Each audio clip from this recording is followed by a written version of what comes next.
నారాయణ. శ్రీ ఏడుకొండల వెంకటేశ్వరుని ప్రసాద విషయ రీత్యా ఈ వీడియో చేయబడుతున్నది.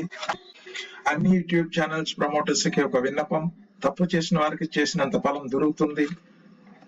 విషయం అందరికీ చేరింది. వార్తా ఛానల్ చెప్పడం ఏంటంటే చాలా జుగుప్సుగా ఉంది. యూట్యూబ్ థంబ్నెయిల్ చూస్తుంటే తెలుగు చదవడం ఎందుకు వచ్చిందో అని బాధపడుతున్నా కనుక నా నివేదన, థంబ్నెయిల్స్ లో ఉన్న అసభ్య పదాలను మార్చి పెట్టగలరు. ఇది హిందూ మత హింసకు ప్రేరేపిస్తున్న ప్రక్రియ. దేశంలో ఉన్న ప్రతి హిందువు తమ ఇంటిలో లేక దగ్గరలో ఉన్న మందిరాల్లో నిర్ణయించిన సమయంలో దేశమంతా కలిసి ఒకే సమయంలో ఆ దేవునికి క్షమాపణ కోరుకుంటాం.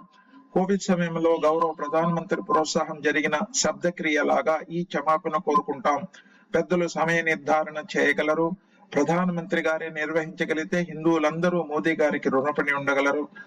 ఓం నమో నారాయణ, ఓం నమో వెంకటేశాయ, ఓం నమో శ్రీనివాసాయ.